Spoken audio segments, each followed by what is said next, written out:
नमस्कार। कैसे हैं आप सब? आई होप आप लोग काफ़ी ज़्यादा बढ़िया होंगे। एंड आज की इस वीडियो के अंदर हम लोग बात करने वाले हैं आपकी लो फील्ड के बारे में। यानी कि अगर आप एक ऐसे स्टूडेंट हैं जो लो एस्पिरेंट है, चाहे फिर आप 12th क्लास के बाद लो करना चाहते हैं या फिर आप ग्रेजुएशन के बाद लो करना चाहते हैं, और आपको नहीं पता कि भाई कौन कौन से एंट्रेंसेस देने होते हैं, एग्जाम पैटर्न क्या होता है, कौन से टॉप कॉलेजेस होते हैं, इसके अलावा हमारा करियर किस तरह से बन सकता है, किस तरह की जॉब्स में मिल सकती है, तो आज की इस वीडियो के अंदर सारी डिटेल में बताने वाला हूं। और अगर आप एक सीरियस लो एस्पिरेंट है तो आप एक काम कीजिए, आप एक कॉपी पेन लेकर के बैठ सकते हैं और सारी चीजें नोट डाउन कर सकते हैं, क्योंकि आज की वीडियो वन स्टॉप सॉल्यूशन होने वाला है सभी लो एस्पायरिंग स्टूडेंट्स के लिए। और छोटी सी रिक्वेस्ट मेरी हमेशा रहती है कि अगर आपको वीडियो सही लगे तो चैनल को सब्सक्राइब कर दीजिएगा। बाकी कोई रिक्वेस्ट नहीं है, सिर्फ चैनल को सब्सक्राइब कर दीजिएगा। हम लोग इसी तरह से आपकी हेल्प करते रहेंगे आने वाले फ्यूचर में। तो चलिए शुरू करते हैं। सबसे पहले हम लोग बात करते हैं 5 ईयर लो की, राइट। उसके बाद हम लोग बात करेंगे 3 ईयर लो के बारे में। तो देखिए 5 ईयर लो का क्या मतलब है। अगर आप फिलहाल 12th क्लास के अंदर हैं एंड 12th क्लास के बाद ही आपने अपना पूरा माइंडसेट बना लिया है कि मुझे तो लो फील्ड के अंदर ही जाना है, आप पूरी तरह से क्लैरिटी आपके पास है कि मुझे लो फील्ड में ही जाना है, तो अब डायरेक्टली 12th क्लास के बाद आप अपना इंटीग्रेटेड कोर्स कर सकते हैं, जिसके अंदर आपकी ग्रेजुएशन प्लस आपकी लो एक साथ होती है। अब देखिए कौन कौन से वो कोर्सेज होते हैं। इसके अंदर आप बीए एलएलबी कर सकते हैं, इसके अंदर आप बीकॉम एलएलबी कर सकते हैं, बीबीए एलएलबी भी होता है, बीएससी एलएलबी भी होता है। तो इस तरह के काफ़ी सारे कोर्सेज हैं जो आप कर सकते हैं आफ्टर 12, जिसके अंदर आपकी ग्रेजुएशन होगी 3 साल। देन उसके बाद आपकी लो की डिग्री जो होगी वो वहाँ पर कराई जाएगी, और एक साथ ही 5 साल के अंदर आपको दोनों डिग्रीजें मिल जाएंगी, राइट। तो इसको बोला जाता है 5 ईयर्स की इंटीग्रेटेड लो, राइट। अब देखिए, अब बहुत सारे स्टूडेंट्स को नहीं पता कि भाई इसके अंदर हमें कौन कौन से एंट्रेंसेस देने होते हैं एंड टॉप कॉलेज हमारे लिए कौन कौन से रहते हैं। तो सबसे पॉपुलर, सबसे ज़्यादा इंपॉर्टेंट जो एग्जाम 12th क्लास के बाद रहता है वो आप सभी को पता होगा, अगर नहीं पता तो पता चल जाएगा, और उसका नाम है क्लैट एग्जाम, राइट। तो जो क्लैट का एग्जाम है भाई वो सभी 12th क्लास के लो के स्टूडेंट्स के लिए बहुत ही ज़्यादा इंपॉर्टेंट है। आप क्लैट का एग्जाम दे सकते हैं, एंड क्लैट एग्जाम दे करके हमारे इंडिया के अंदर बहुत सारे इंस्टीट्यूट्स हैं जिनको बोला जाता है एनएलयूज, यानी कि नेशनल लो यूनिवर्सिटीज़। तो उनके अंदर आप अपना एडमिशन जो है वो ले सकते हैं, और एनएलयूज जो होते हैं वो टॉप इंस्टीट्यूशंस है 5 ईयर लो के लिए, ठीक है। और इसके अंदर देखिए, आप अगर क्लैट का एग्जाम देते हैं तो आप सभी एनएलयूज के अंदर एडमिशन ले सकते हैं। बस एक एनएलयू है जो कि एनएलयू दिल्ली है, उसका अपना खुद का एंट्रेंस एग्जाम होता है, एंड उसका जो एंट्रेंस एग्जाम है उसका नाम है एलेट। तो वो आपको एग्जाम देना होता है एनएलयू दिल्ली के लिए, ठीक है।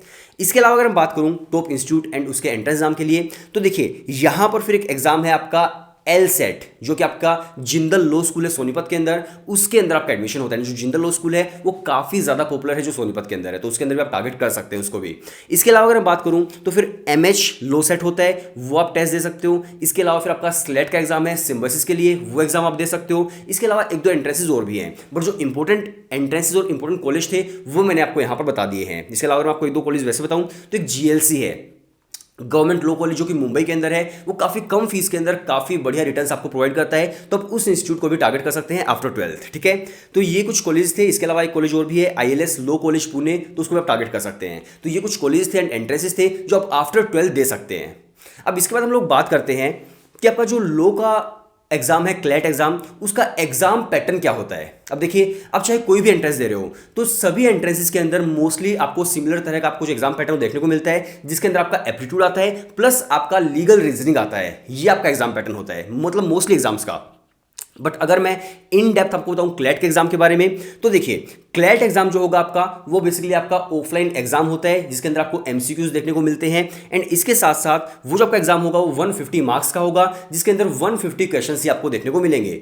एक सही आंसर करने पर आपको +1 मार्किंग मिलती है, एंड गलत आंसर करने पर आपको -0.25 मार्किंग आपकी जो है वो माइनस हो जाती है। तो ये इसकी नेगेटिव मार्किंग हो गई। इसके अलावा अगर मैं बात करूं तो आपका एग्जाम 2 घंटे का होने वाला है, जिसके अंदर 5 सेक्शंस आपको देखने को मिलने वाले हैं। अब वो 5 सेक्शंस कौन कौन से होंगे, इसके अंदर आपको इंग्लिश देखने को मिलेगा, जीके आपको देखने को मिलेगा, लीगल रीजनिंग होगा, लॉजिकल रीजनिंग होगा, एंड क्वांट्स आपका होगा। अब बहुत सारे स्टूडेंट्स क्या करते हैं कि काफ़ी ज़्यादा डर जाते हैं क्वांट्स देख करके, यार मैथमेटिक्स आ रहा है तो भाई बिल्कुल बेसिक क्वांट्स आता है, और वेटेज भी इसके अंदर काफ़ी कम होती है क्वांट्स की। अगर मैं वेटेज की बात करूं अलग अलग टॉपिक्स की, तो देखिए जो कि लीगल रीजनिंग है उसकी वेटेज आपकी आने वाली है 25% की weightage, GK and current affairs आपके 25% की वेटेज रहेगी, इंग्लिश की यहाँ पर 20% की वेटेज है, लॉजिकल रीजनिंग की 20% की वेटेज है, एंड क्वांट्स की सिर्फ और सिर्फ 10% की वेटेज आपको यहाँ पर देखने को मिल रही है। तो बहुत ज़्यादा डरने की जरूरत नहीं है यहाँ पर, ठीक है। अगर आपका इंटरेस्ट है लॉ के अंदर तो legal reasoning and GK current affair की आपकी सबसे ज़्यादा वेटेज यहाँ पर आपको देखने को मिल रही है, ठीक है। तो देखिए अभी आपको काफ़ी सारी चीज़ें पता चल चुकी हैं 5 ईयर लो के बारे में। अब हम लोग बात करते हैं यहाँ पर 3 ईयर लो की, ठीक है। अब देखिए जितने स्टूडेंट जो 5 ईयर टारगेट करें, 3 ईयर भी ध्यान से सुनो। अब 3 ईयर लो के अंदर क्या होता है कि सबसे पहले आपको अपनी ग्रेजुएशन करनी होती है।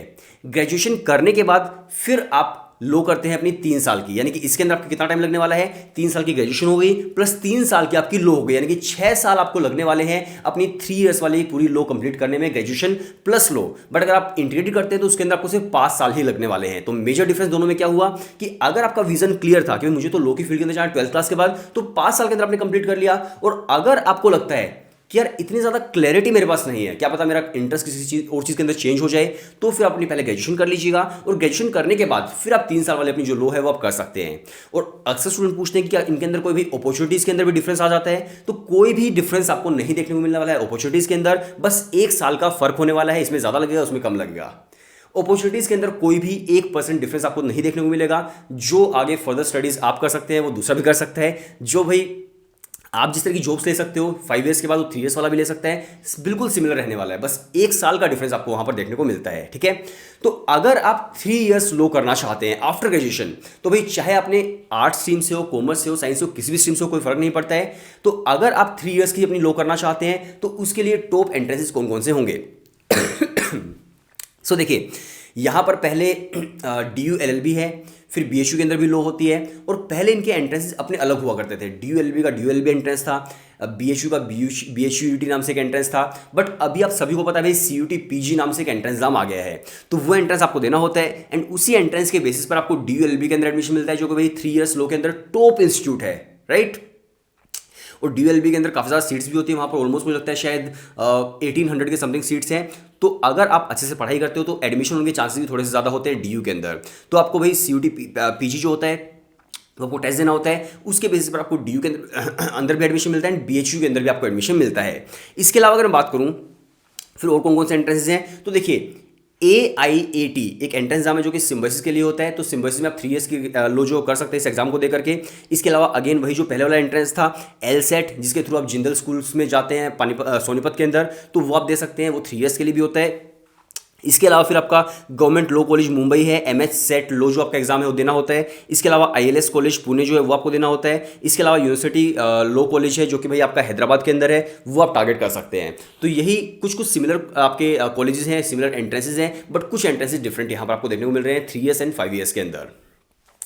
इसके अलावा अगर मैं बात करूँ तो देखिए अब हम लोग बात करते हैं कि भाई करियर ऑप्शंस क्या क्या हैं। चाहे आप 3 ईयर्स की लो कर रहे हैं, चाहे आप 5 ईयर्स की लो कर रहे हैं, किस तरह के करियर ऑप्शंस आपको देखने को मिलते हैं। तो देखो अब तक आप लोग सोच रहे होंगे कि यार करियर ऑप्शंस के अंदर क्या ही होगा, हमें लॉयर ही बनेंगे इसके बाद तो। बट बहुत सारे करियर ऑप्शंस होते हैं, सिर्फ लॉयर नहीं होता। और इन लॉयर के अंदर भी काफ़ी सारे डिफरेंट काइंड ऑफ लॉयर्स होते हैं। चलो मैं आपको समझाता हूँ, देखो ध्यान से समझो। आई गेस जितने भी लोग के स्टूडेंट्स हैं उनको काफ़ी ज़्यादा मजा आ रहा हो इस वीडियो के अंदर और सारी चीज़ें क्लियर होती हुई जा रही होंगी। तो देखो अगर मैं बात करूँ आपके डिफरेंट करियर ऑप्शंस की, सबसे पहली चीज़ अगर आप मान लीजिए आपने लो कर ली है, तो उसके बाद अगर आप जाना चाहते हो भाई प्रैक्टिस में, यानी कि अगर आप जाना चाहते हो लॉयर आप बनना चाहते हो, तो उसके लिए एक बार काउंसिल का एग्जाम होता है, राइट। वो आपको क्लियर करना होता है। फिर उसके बाद आपको एक ID कार्ड मिल जाता है आपका बार काउंसिल का, यानी कि आप एक लॉयर बन चुके हैं, राइट। तो अपनी जो LLB है को कंप्लीट करने के बाद आपको बार काउंसिल का जो टेस्ट है वो देना होता है। उसके बाद अगर आप जाना चाहते हो तो लिटिगेशन के अंदर आप जा सकते हो। पहली चीज़ लिटिगेशन का मतलब है कि आप किसी भी लॉयर के मान लीजिए स्टार्ट कर रहे हो, शुरुआत कर रहे हो, तो लिटिगेशन मतलब है मान लीजिए आप किसी भी लॉयर के अंडर, कोई बड़ा लॉयर है, छोटा लॉयर, कोई भी लॉयर है, आप उसके अंडर प्रैक्टिस करना सीख रहे हैं, राइट। और फिर प्रैक्टिस कर रहे हैं आप, फिर उसके बाद आप खुद का अपना काम लेना शुरू कर देते हैं, आप अपनी प्रैक्टिस कर रहे हो, तो उस तरह से आप धीरे धीरे ग्रो कर सकते हैं। तो उसको बोला जाता है लिटिगेशन, यानी कि भाई आपको जो कोर्ट रूम्स हैं उनके अंदर जाना होगा और आपको एज ए लॉयर वहाँ पर परफॉर्म करना होगा, प्रैक्टिस करनी होगी, तो उसको बोला जाता है लिटिगेशन। बट लिटिगेशन जो है भाई बहुत लंबा प्रोसेस है, ये आपको पता होना चाहिए। अगर मान लीजिए आप किसी लॉयर को ढूंढना चाहते हो तो आप उन्हें डायरेक्टली मेल कर सकते हैं, या फिर अगर आपके कोई रिलेटिव है, आपके पेरेंट्स हैं, या फिर कोई भी आपका जानकार है, तो उसके अंडर आप पहले काम स्टार्टिंग में सीख सकते हैं। बट यहाँ पर भाई काफ़ी लंबा रास्ता है। अगर मान लीजिए आप फर्स्ट जनरेशन लॉयर है, आपसे पहले कोई लॉयर नहीं आपकी जनरेशन के अंदर, तो उसके अंदर काफ़ी लंबा रास्ता होगा एंड वहाँ पर काफ़ी टाइम आपको लगने वाला है। बट हाँ, अगर आपने सोच ही लिया कि लिटिगेशन में जाना ही जाना है तो डेफिनेटली आप जा सकते हैं, कोई भी दिक्कत आपको नहीं आएगी अगर आपने सोच लिया है तो। बट हाँ, रास्ता काफ़ी लंबा होने वाला है। अगर आप सोच रहे हो मुझे पैसे कमाने हैं तो लिटिगेशन में स्टार्टिंग में पैसे नहीं बनने वाले हैं भाई, बहुत साल लगने वाले हैं, बहुत साल। उसके बाद जाकर के आप थोड़ा सा ग्रो कर सकते हैं, ठीक है। तो एक होगा लिटिगेशन। और इसके अंदर भी काफ़ी तरह के लॉयर्स होते हैं। आपको किस तरह का लॉयर बनना है भाई, मान लीजिए आपको फैमिली लॉ के अंदर जाना है, आपको क्रिमिनल लॉ के अंदर जाना है, या फिर आपको प्रोसिक्यूटर बनना है जो कि भाई स्टेट के लिए काम करता है। इसके अलावा आपको टैक्स लॉयर बनना है। काफ़ी तरह के लॉयर्स होते हैं, तो आपको किस तरह का लॉयर बनना है वो भी आपको डिसाइड करना होता है। इसके अलावा आप बन सकते हैं legal adviser for private firms. भाई जितनी प्राइवेट फर्म्स होती हैं उनके लीगल एडवाइजर आप बन सकते हैं, ये भी एक अच्छा ऑप्शन होता है। इसके अलावा कॉर्पोरेट लॉयर बन सकते हैं, यानी कि आप फर्म को रिप्रेजेंट करते हैं, तो उस तरह का आप कॉर्पोरेट फर्म लॉयर जो बन सकते हैं। इसके अलावा अगर बात करूँ तो जुडिशरी के एग्जाम्स होते हैं। हम मान लीजिए लॉयर तो आप बनोगे ही, अगर आपको जज बनना है तो जुडिशरी के एग्जाम्स होते हैं अलग अलग स्टेट्स के, तो वो आप अलग अलग स्टेट्स के जुडिशरी के एग्जाम्स दे सकते हैं, बट वो काफ़ी ज़्यादा डिफिकल्ट होते हैं। जैसे यूपीएससी है भाई, आपके प्री है, मेंस है, इंटरव्यू है, तो उसी तरह से वो एग्जाम होता है और काफ़ी ज़्यादा डिफिकल्ट एग्जाम होता है। तो आप जुडिशरी के एग्जाम्स दे सकते हैं, जिसके अंदर भाई आप डिस्ट्रिक्ट सेशन कोर्ट्स के जज बन सकते हो, तो काफ़ी ज़्यादा अच्छा एक ऑप्शन होता है। एंड काफ़ी पावरफुल जो पोजीशन है वो जुडिशरी की होती है, ठीक है, तो वो भी आप कर सकते हैं। इसके अलावा फिर आप लॉ क्लर्क बन सकते हैं, जो भाई असिस्ट करता है आपके जजेस को, जो देखता है भाई जितने भी डॉक्यूमेंट्स हैं वो वेरीफाई करता है, सारी चीज़ें मेंशन करता है, वो सब चीज़ें जो क्लर्क करता है। तो अगर आप बनना चाहते हो तो आप एक लॉ क्लर्क बन सकते हैं। इसके अलावा मान लीजिए आप जर्नलिस्ट बनना चाहते हो, तो काफ़ी सारे ऐसे जर्नलिस्ट होते हैं जो भाई लीगल चीज़ों को पब्लिश करते हैं, तो उसके लिए भी लॉयर्स चाहिए होते हैं, ठीक है, तो आप बन सकते हैं वहाँ पर लीगल पब्लिशिंग एंड जर्नलिस्ट, तो उस फील्ड के अंदर आप जा सकते हैं। इसके अलावा अब मान लीजिए आपने लॉ किया है, तो भाई आपके टीचर्स रहे होंगे, तो आप भी अगर टीचर बनना चाहते हो तो डेफिनेटली आप भी टीचिंग लाइन के अंदर जा सकते हैं, एंड आप भी किसी लॉ कॉलेज के अंदर एक टीचर बन सकते हैं, प्रोफेसर बन सकते हैं। इसके अलावा ऑप्शन होता है कि मान लीजिए आपको यूपीएससी करनी है, तो आप यूपीएससी के अंदर भी जा सकते हो भाई, क्योंकि देखो जितने भी स्टूडेंट्स होते हैं लॉ के, उसमें से मोस्टली स्टूडेंट ऐसे होते हैं जो यूपीएससी की तैयारी कर रहे होते हैं, साथ साथ लॉ के अंदर एडमिशन ले लेते हैं, तो काफ़ी सारे स्टूडेंट्स होते हैं। तो अगर आपको भाई यूपीएससी करना है तो यूपीएससी के अंदर भी आप जा सकते हैं। तो देखो इतने सारे ऑप्शंस आपके पास यहाँ पर अवेलेबल हैं।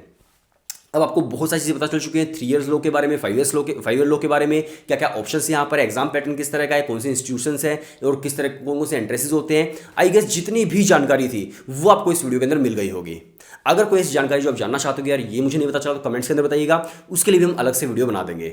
बाकी मेरी कोशिश हमेशा रहती है कि जितने भी स्टूडेंट्स हैं उनकी पूरी तरह से हम लोग हेल्प कर सके, और आई गेस आपकी इस वीडियो से काफ़ी ज़्यादा हेल्प हुई भी होगी। सो अगर आपको वीडियो सही लगी है, चैनल को सब्सक्राइब कर दीजिएगा, बेल आइकन को प्रेस कीजिएगा। हम लोग मिलेंगे नेक्स्ट वीडियो के अंदर इसी तरह के स्टूडेंट्स की हेल्प करते हुए।